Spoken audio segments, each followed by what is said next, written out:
नमस्कार दोस्तों, भजन भक्ति चैनल में आपका स्वागत है। इस चैनल का एकमात्र उद्देश्य सनातन धर्म से जुड़ी कथा, कहानियां और उससे संबंधित जानकारी लोगों तक पहुंचाना है, ताकि सनातन धर्म का प्रचार प्रसार हो सके और हमारी अगली पीढ़ी को अपने धर्म का ज्ञान कराया जा सके। वीडियो में आगे बढ़ने से पहले आप सभी से विनम्र निवेदन है कि चैनल को सब्सक्राइब अवश्य करें। माना जाता है कि भगवान विष्णु जब चारों धामों पर बसे अपने धामों की यात्रा पर जाते हैं तो हिमालय की ऊंची चोटियों पर बने अपने धाम बद्रीनाथ में स्नान करते हैं, पश्चिम में गुजरात के द्वारिका में वस्त्र पहनते हैं, पुरी में भोजन करते हैं और दक्षिण के रामेश्वरम में विश्राम करते हैं। द्वापर के बाद भगवान कृष्ण पुरी में निवास करने लगे और बन गए जग के नाथ अर्थात जगन्नाथ। पुरी का जगन्नाथ धाम चार धामों में से एक है। यहाँ भगवान जगन्नाथ बड़े भाई बलभद्र और बहन सुभद्रा के साथ विराजते हैं। हिंदुओं की प्राचीन और पवित्र 7 नगरियों में पुरी उड़ीसा राज्य के समुद्री तट पर बसा हुआ है। जगन्नाथ मंदिर विष्णु के 8वें अवतार श्री कृष्ण को समर्पित है। पुराणों में इसे धरती का बैकुंठ कहा गया है। यह भगवान विष्णु के 4 धामों में से एक है। इसे श्री क्षेत्र, श्री पुरुषोत्तम क्षेत्र, शाक क्षेत्र, नीलांचल, नीलगिरी और श्री जगन्नाथपुरी भी कहते हैं। यहाँ लक्ष्मीपति विष्णु ने तरह तरह की लीलाएं की थी। ब्रह्म और स्कंद पुराण के अनुसार यहाँ भगवान विष्णु पुरुषोत्तम नीलमाधव के रूप में अवतरित हुए और सबर जनजाति के परम पूज्य देवता बन गए। सबर जनजाति के देवता होने के कारण यहाँ भगवान जगन्नाथ का रूप कबीलाई देवताओं की तरह है। पहले कबीले के लोग अपने देवताओं की मूर्तियों को काष्ठ यानी लकड़ी से बनाते थे। जगन्नाथ मंदिर में सबर जनजाति के पुजारियों के अलावा ब्राह्मण पुजारी भी हैं। ज्येष्ठ पूर्णिमा से आषाढ़ पूर्णिमा तक सबर जाति के दैतापति जगन्नाथ जी की सारी रीतियां करते हैं।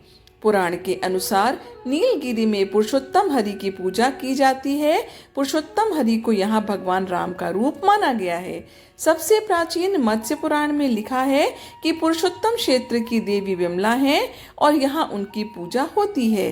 रामायण के उत्तराखंड के अनुसार भगवान राम ने रावण के भाई विभीषण को अपने इक्ष्वाकु वंश के कुल देवता भगवान जगन्नाथ की आराधना करने को कहा। आज भी पुरी के श्री मंदिर में विभीषण वंदापना की परंपरा कायम है। स्कंद पुराण में पुरी धाम का भौगोलिक वर्णन मिलता है। स्कंद पुराण के अनुसार पुरी एक दक्षिणवर्ती शंख की तरह है और यह 5 कोस यानी 16 किलोमीटर क्षेत्र में फैला है। माना जाता है कि इसका लगभग 2 कोस क्षेत्र बंगाल की खाड़ी में डूब चुका है। इसका उदर है समुद्र की सुनहरी रेत, जिसे महोदधि का पवित्र जल धोता रहता है। सिर वाला क्षेत्र पश्चिम दिशा में है, जिसकी रक्षा महादेव स्वयं करते हैं। शंख के दूसरे घेरे में शिव का दूसरा रूप ब्रह्म कपाल मोचन विराजमान है। माना जाता है कि भगवान ब्रह्मा का एक सिर महादेव की हथेली से चिपक गया था और वह यहीं आकर गिरा था। तभी से यहाँ पर महादेव की ब्रह्म रूप में पूजा करते हैं। शंख के तीसरे वृत्त में मां विमला और नाभि स्थल में भगवान जगन्नाथ रथ सिंहासन पर विराजमान हैं। आइए जानते हैं मंदिर का इतिहास। इस मंदिर का सबसे पहला प्रमाण महाभारत के वन पर्व में मिलता है। कहा जाता है कि सबसे पहले सबर आदिवासी विश्ववसु ने नील माधव के रूप में इनकी पूजा की थी। आज भी पुरी के मंदिरों में कई सेवक हैं जिन्हें दैतापति के नाम से जाना जाता है। राजा इंद्रद्युम्न ने बनवाया था ये मंदिर। राजा इंद्रद्युम्न मालवा का राजा था, जिसके पिता का नाम भारत और माता का नाम सुमति था। राजा इंद्रद्युम्न को सपने में हुए थे जगन्नाथ भगवान के दर्शन। कई ग्रंथों में राजा इंद्रद्युम्न और उसके यज्ञ के बारे में विस्तार से लिखा है। उन्होंने यहाँ कई विशाल यज्ञ किए और एक सरोवर बनाया। एक रात भगवान विष्णु ने उनको सपने में दर्शन दिए और कहा, नीलांचल पर्वत की एक गुफा में मेरी एक मूर्ति है, उसे नील माधव कहते हैं। तुम एक मंदिर बनवाकर उसमें मेरी यह मूर्ति स्थापित कर दो। राजा ने अपने सेवकों को नीलांचल पर्वत की खोज में भेजा। उसमें से एक था ब्राह्मण विद्यापति। विद्यापति ने सुन रखा था कि सबर कबीले के लोग नील माधव की पूजा करते हैं और उन्होंने अपने देवता की इस मूर्ति को नीला नीलांचल पर्वत की गुफा में छुपा रखा है। वह यह भी जानता था कि सबर कबीले का मुखिया विश्ववसु नीलमाधव का उपासक है और उसी ने मूर्ति को गुफा में छुपा रखा है। चतुर विद्यापति ने मुखिया की बेटी से विवाह कर लिया। आखिर में वह अपनी पत्नी के जरिए नीलमाधव की गुफा तक पहुंचने में सफल हो गया। उसने मूर्ति चुरा ली और राजा को लाकर दे दी। विश्ववसु अपने आराध्य देव की मूर्ति चोरी होने से बहुत दुखी हुआ। अपने भक्त के दुख से भगवान भी दुखी हो गए। भगवान गुफा में लौट गए, लेकिन साथ ही राजा इंद्रद्युम्न से वादा किया कि वो एक दिन उनके पास जरूर लौटेंगे, बशर्ते कि वो एक दिन उनके लिए विशाल मंदिर बनवा दे। राजा ने मंदिर बनवा दिया और भगवान विष्णु से मंदिर में विराजमान होने के लिए कहा। भगवान ने कहा कि तुम मेरी मूर्ति बनाने के लिए समुद्र में तैर रहा पेड़ का बड़ा टुकड़ा उठा कर लाओ, जो द्वारिका से समुद्र में तैरकर पुरी की ओर आ रहा है। राजा के सेवकों ने उस पेड़ के टुकड़े को तो ढूंढ लिया, लेकिन सब लोग मिलकर भी उस पेड़ को उठा नहीं पाए।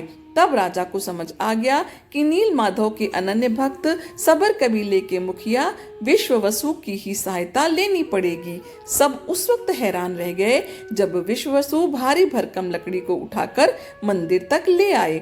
अब बारी थी लकड़ी से भगवान की मूर्ति गढ़ने की। राजा के कारीगरों ने लाख कोशिश कर ली, लेकिन कोई भी लकड़ी में एक छेनी तक नहीं लगा सका।